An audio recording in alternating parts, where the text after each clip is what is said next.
Hello, One Well listeners. So glad that you're here. I'm grateful for this community to do life together. I have a very fun guest for this Fan Friday. Before we get there, though, just want to give a big shout out to saying thank you for joining the community and being a part of it.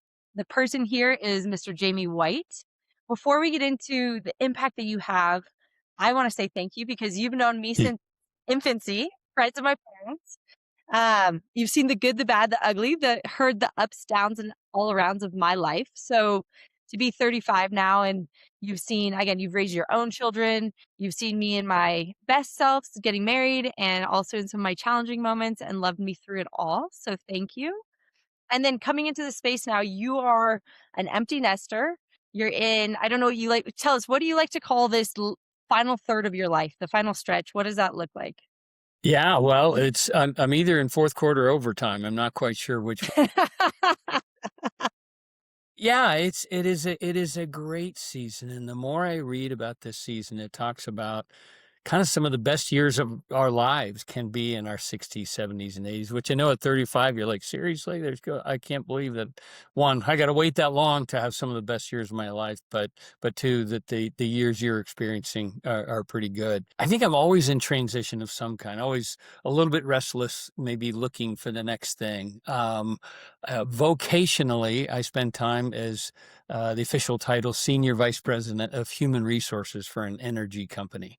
I love that. I love what I do. It's a great group of people.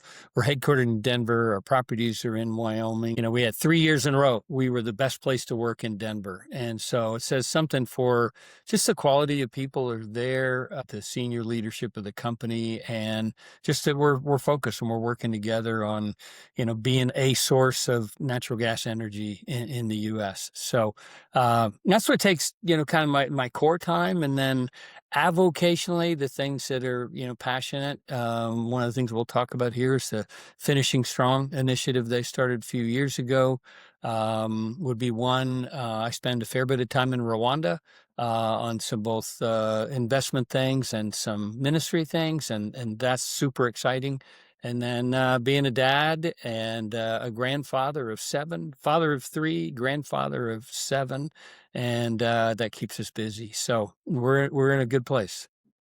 Amazing. And as far as splitting time now between, I like that you said vocational and avocational, what does that look like of finding time to give to the community? And what I mean by that, before you answer that, is I'm finding in this season of life of motherhood, right? I have a 5-year-old and a 3-year-old. And vocationally, I work for the University of Denver. Yeah. Avocation, though, it's taking off and saying, hey, in a world that feels really divided, how do we remind ourselves and come home to ourselves, both as individuals and as community members to find each other? So, what does that balance look like in your season of life of the vocational, avocational, and then all the personal roles you hold?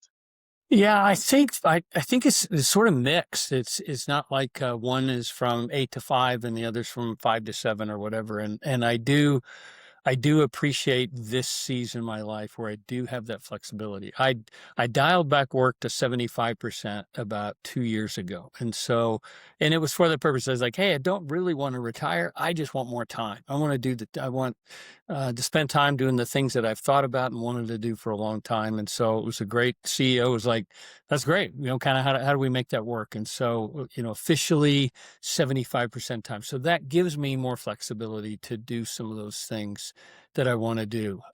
We are mostly work from home. And so again, kind of that flexibility of, one laptop's focused on one and the other's focused on the other and can kind of go back and forth on a little bit. But usually I'm pretty locked down for most of the day on work.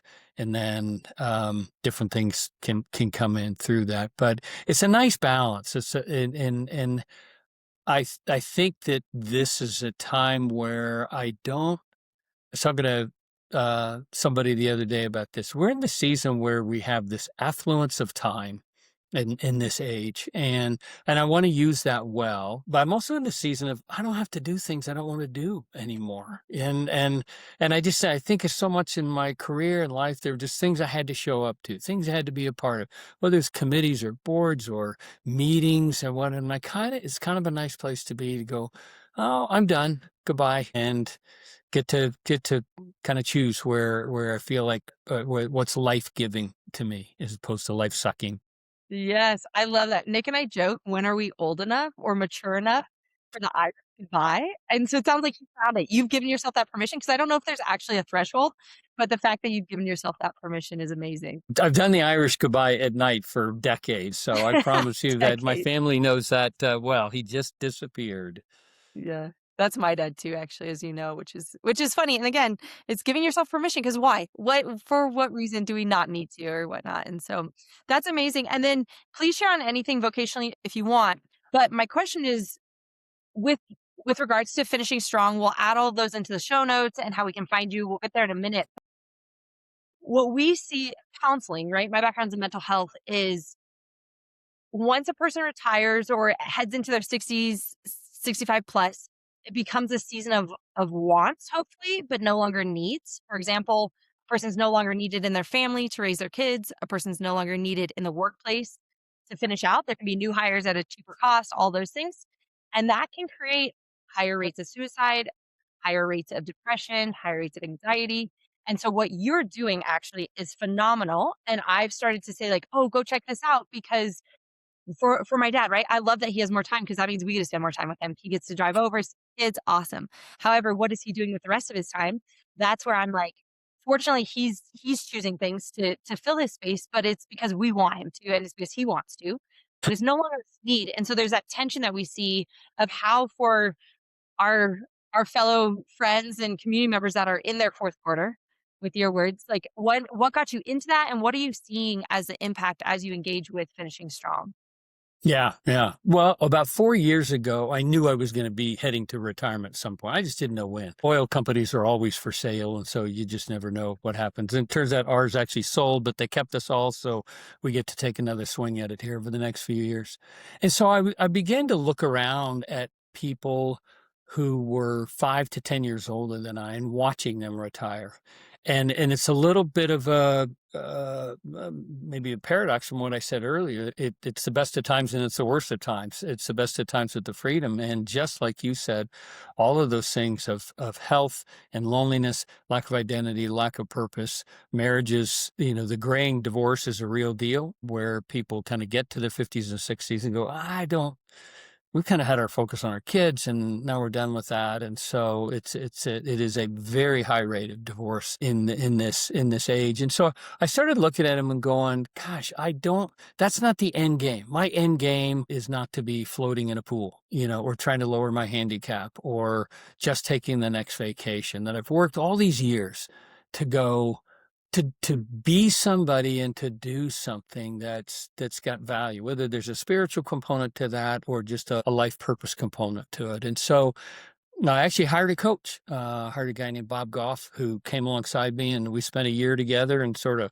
hey, what does Jamie look like, and what does he bring to the table for this next season? And so out of that, he was kind of saying, hey, you travel to some cool places. You've got a great group of friends. Why don't you begin to gather them and just process this together with a group of people and just say, hey, we're all on this sort of journey together. Let's get together and figure out how we're going to do this well. And so we birthed that into Finishing Strong. And it was started off as a weekend long program for just men, and now it's evolved into a 1 day workshop for men and women. And I do it in Colorado, and I do it in Rwanda. Those are just in the places where I've hosted it. And so, um, I take our time together and I break it into this. We got to look at our past, our present, our transition, and then our future. And so just through small groups and large groups, I use a lot of videos of great speakers and people who are really thought leaders in this area. And we say, have that time to go, what brought me to where I am today? What's my life story? Kind of begin with that. Then we move into the present. I use the Enneagram and some strength finders and things like that to go. And some have had it before. Many are like, oh, this is the first time. Oh, this is why I'm motivated to do what I do. This is what turns my crank. This is why I say what I say. And so there's some neat personal awareness around that. And then we camp a little bit on transitions because this is a transition. And One of many. You guys with small kids, you're changing careers, you're doing all kinds of different transitions. This is just ours as we begin to transition, what I say, away from working full time to something else, and that something else can be so many different things. But we've got to kind of hang in that transition for a while, because I just heard a speaker this week talking about, he used the Latin words for transition and transformation, but whatever it was the transition is letting go of something. Really, it's just it's stopping something in order to be able to enjoy the transformation that takes place. I'm with a group called Modern Elder Academy, which we'll talk about a little bit, and we use a lot the chrysalis, worm to butterfly metaphor, and I think that's what I'm trying to make sure people don't do, is get stuck in the cocoon. And it's so easy to isolate, especially for men. It's really easy to isolate, but it's also easy for women's or couples to kind of isolate in this season. So once we get through the transition, then we talk about the future, and we talk in a minute just of living with purpose. How does that look? What does a successful retirement look like? What I found was interesting was, when I did it in Rwanda, those were the first guys who said, you need to be doing this for people who are 40 years old, not for people who are just 60, because you give them the time. They've got a lot more runway. You're talking to us about things that I wish I would have known. I wish I would have started when I was in my 40s. And so that's been really successful over there. And I've done one for the 40s-ish here, and I want to do more of that, because you and your peers and the people who um, may be listening to you, you've got a great opportunity to be thinking about this now, and not be waiting till you're 65 years old, and the company cuts you off from email on Friday and Monday, and that's a big transition. Difficulty. There's a guy, followed Dan Buettner, who wrote the Blue Zones, and it talks about, yeah, great book. And Healthy living and stuff. Yeah. yeah, and he said the first year of retirement can be one of the worst years of anybody's life. And I'm doing everything I can for those that haven't yet retired to make sure that's not the case. And for those that have retired and maybe experiencing that, hey, how do we pull them off the ledge and give them a new pathway for pursuing something else? Incredible. Okay, 3 things that came up for me, and again, this is in the moment, so we'll roll with it. One is absolutely, please, if you offer to 30s, 40s, 50s, let me be a sounding board to or preach it or whatever to get the word out, because something that we're talking about is, and this is more focused on men. On Wednesdays, we have he said, she said, and the focus really, though, is because the silent weight that men carry.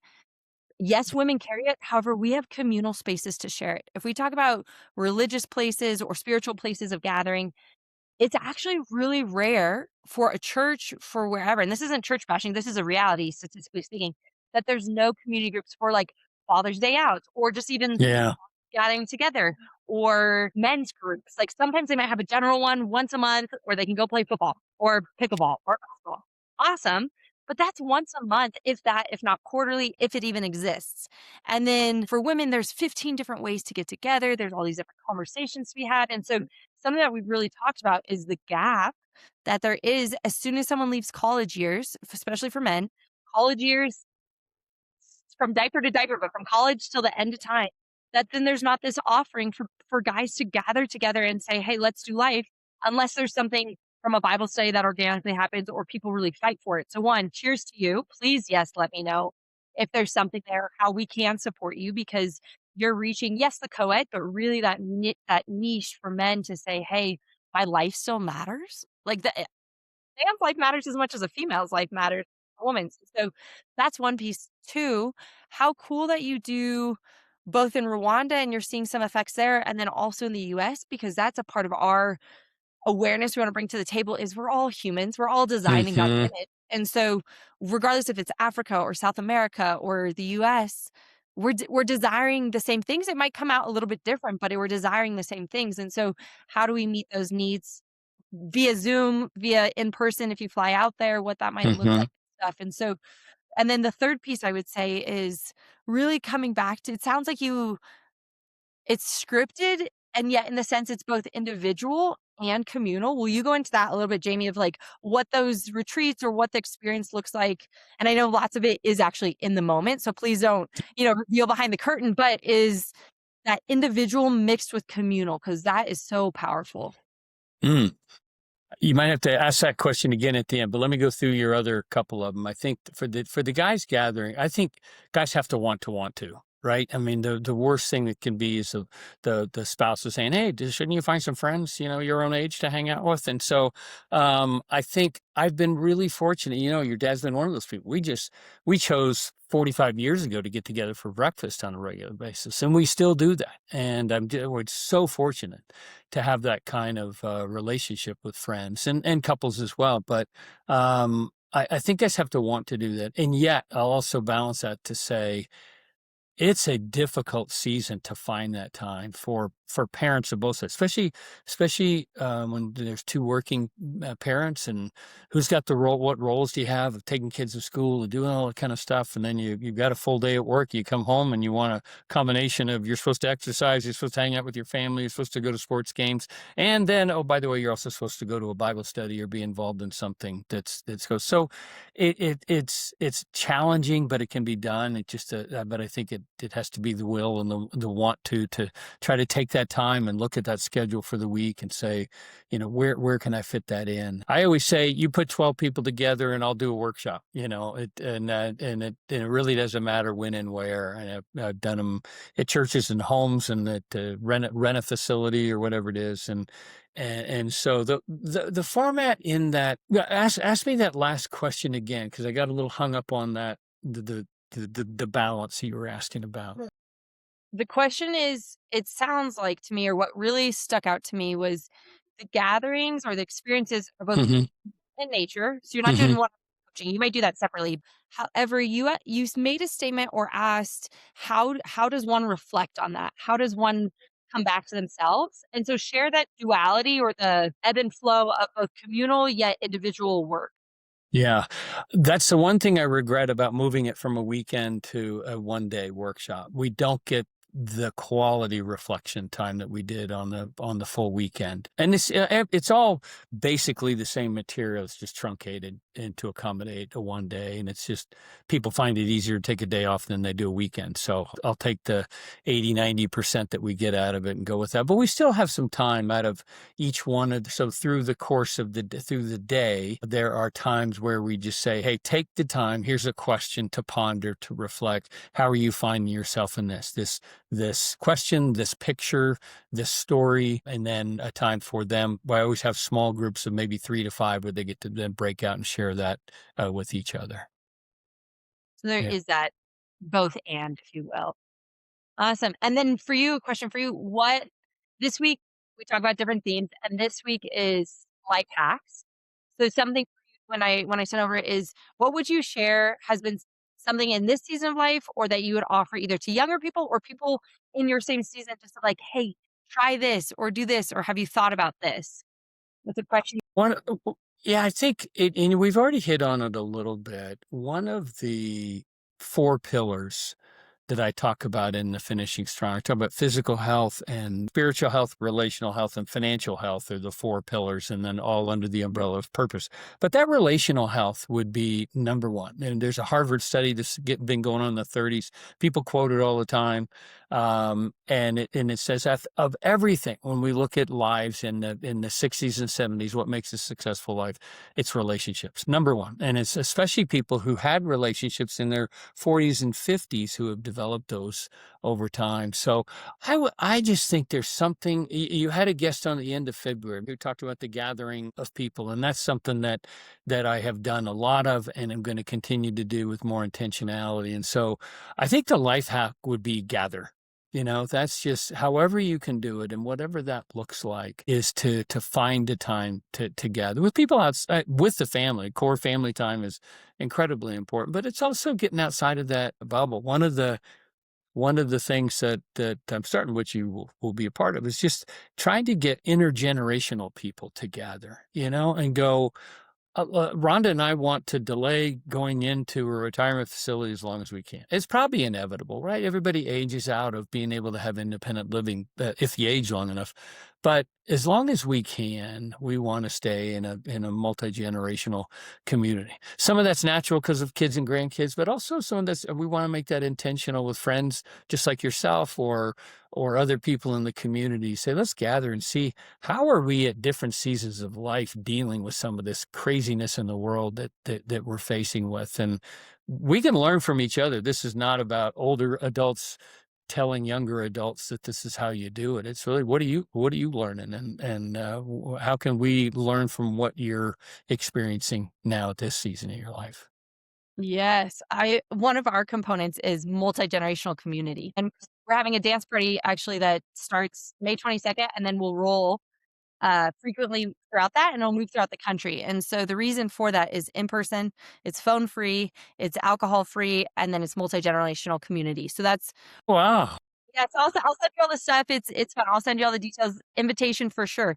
But we say from 18 to 98, however old you are. I mean, 108. If there's people who are 108, come on. And one of the reasons though that we talk about that is fortunately, my grandparents played a huge part in my childhood and even now. Like, love, love, love my grandparents dearly. What we've seen historically, however, is from Industrial Revolution and then the creation of cars and then post-secondary or post-World War II and then now coming into, 90s, 2000s, and today is just that nuclear family and then the agriculture and everything, it gets wider and wider, which is so cool, right? You can travel to Rwanda. I can travel to South Africa to go visit my husband's family. Things like that is beautiful. Or you have kids across country. I have siblings, all over and stuff is that's amazing that we get to travel. The downside is that we don't live in these communal spaces that are as multi-generational as they used to be, at least in the US. And so really finding that place for how do we regather, how do we give that invitation that we can learn from elders, that elders can learn from us, and that our kids can really just see, okay, there's this whole beautiful rainbow of colors, cultural connections of the generations more than anything. And so I love that, like, there's that piece when you said that, I was like, done. What do we need to do? How can I connect with you outside? And you and I can figure that out. But for the community, for a Wild and Well Together community and for finishing strong, the ask is please, please give back to the community. Please know that you as elders are desperately needed in who you are. And it's the first time that any of you are 60, 70, 80 for the first time ever. And it will be the only time. And so you're learning too in that season of life of what it looks like. Similarly to me learning to be a mom for the first time or being a 35-year-old for the first time is saying, hey, the permission to join in, to have those conversations. And I know each family is different, but one of my goals is that we as millennials would learn to love our elders well again, because I think that that's a miss. And I can speak that as a millennial, right? I think that that just is a miss. And there's all sorts of convoluted spaces in that, but really coming into place of how do we allow that community from grassroots our age to say, yes, grandparents, come join us.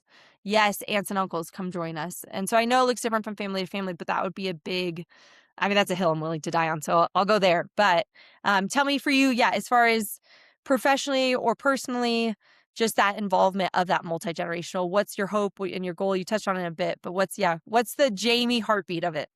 I think it's to just walk alongside people and just do life together in that rather than this sort of mentor relationship, right? And I don't think we in my group know how to enter into your lives outside of our kids' lives, right? I mean, that's sort of a natural thing, but I think to community that's outside of our family, there's not I don't know a lot of great models even for how to do that. One of the organizations I would strongly recommend you guys and anybody kind of take a look at that I've been involved in. It's called Modern Elder Academy, or MEA, and MEA was started by this great guy Chip Connolly. Chip was the largest boutique hotel operator in California for a number of years. Sold all that, and then through a little bit longer story, he became the advisor for the guys that started Airbnb, and so then he spent his next 4 years, 5 years, being their mentor. Here's what hospitality looks like, and here's how we can just make this instead of as we completely transform, disrupt the hotel industry. How do we do that in a way that provides hospitality? And so then after he got out of that, he's like, hey, there's no place in the world to help people enter through this season of midlife. Kind of he calls it a midlife wisdom school, and it really does begin in the 40s, I think, and it can even be in the 30s. But that's been a place where I found the intergenerational group from probably 40 to 70. There's one guy that was in his 90s that was there, but for the most part, it's a 40 to 70 gathering, and we just talk about different topics, purpose, meaning, life transitions, all kinds of different things. And they've got an amazing campus in Baja. They got an amazing campus in Santa Fe, and then they have a huge online library of things. I found that to be a great resource, and I'd encourage you or your listeners to check that out. Modern Elder Academy, and so we can put that in the show notes as well. Yes, I just wrote that down. Chip Connolly from Modern. That's awesome. Modern Elder Academy, fantastic. And then coming into this space, I asked this to all my listeners. I know you and your wife both are, yeah, bring great food, great hosting to the table. Do you still have the spiral staircase in your house? Yes, we do. Okay, awesome. It's been a while since I've been there, but um, food on the table. We have the saying that all are invited. Often in, as we talk about intergenerational, multi-generational, as we talk about that, sometimes elders don't feel like they're invited to the table, or sometimes youngsters feel like, oh, I'm not, that's the adult table, I'm still a kid, that sort of thing. Could be women, men, people of different races. And so what we've said is all are invited to the table. It's going to be messy because there's going to be people from left, right, up, down, all around, but all are invited. So genuine question of what food are you bringing? Because we know that food, breaking bread absolutely changes and removes barriers. And so what food are you bringing? And then who are you going to bring with you to the table? Well, I'll do the food on, as some of your guests have answered, metaphorical and then actual. I think the real food would be grilled fish. Sorry for the people that don't like fish, but that's my go-to. Some kind of great lightweight sea bass, some kind of a thing like that would be my meal of choice. That you fished previously in the day or no? No, I don't care about that. I just want to go Okay. buy it and grill it. Let someone else do the fishing. That's too much work. And then I think, but what I bring, I think, to a gathering is curiosity. I've just naturally been that way. I want to hear your story. I want to hear what's going on in your life. I want to hear what's going on with you and Nick. I want to know. I'm interested in lives, and I think that helps me in what I do and how I live. And so I bring that to the gathering at the table. Who do I bring? It's Rhonda, my wife, and I think we just complement each other really well. And so I'm better because of her. And whenever she's there, it's a great partnership. And I just think we do it better together than we do alone. Oh, I love that. That's the Hmm. dream, Jamie. That's the dream. And you mentioned this earlier, is grade divorce. I haven't heard that. And so holding that space of the realities of that and how do we restore that community too, of saying the marriage is still worth it and each other, right? How do you learn to love each other again or choose to put that person first? So it's for you to say that your wife is still your favorite person. Nick is absolutely my favorite person, and the kids know that. They know I love them. I love them, and there's nothing they can do about that. And their dad's my favorite person. And so it's just a fun thing to hear. Okay, 40 years, 30, 25, 35 years from now, I can still say that. And it's important that I still say that. So I love that. I'm sure you will. You're doing the right things today to be able to say that. So good for you. We hope. I mean, it's hard. You've raised, like you said, you've raised many, and so one foot in front of the other and such. But where can we find you? It goes fast on here. Where can we find you? How can we get connected? You've mentioned some things, but I want to make sure we get it in the show notes. And then any last, I know you said wisdom, you don't always have to impart on us, but please do. So where can we find you? And any last insights or wisdom that you do want to share? Yeah, so it's finishing-strong.org is the website, and then we can put my email is on the website, and there's lots of resources on there as well. It's not just about me. It has some pictures of some of the things that we do, but there's tons of resources on that website for people to read and watch or do whatever they want to do with it. I think one of the things that I think is a great I leave you with a question, and I get this from Chip Conley, and he says, I love to ask people, what are you learning new now? And so I ask my friends that all the time, and it turns out to be a really cool discussion on just what's happening in your life that's new, and what are you learning new. And I want to be able to answer that question until I can't, and then it's time to go. It's time to say the Irish goodbye and move along. I love that. And final question then back to you. Is there someone in your family kids, grandkids. Ron is still, I have so much respect for her. That is funnier than you.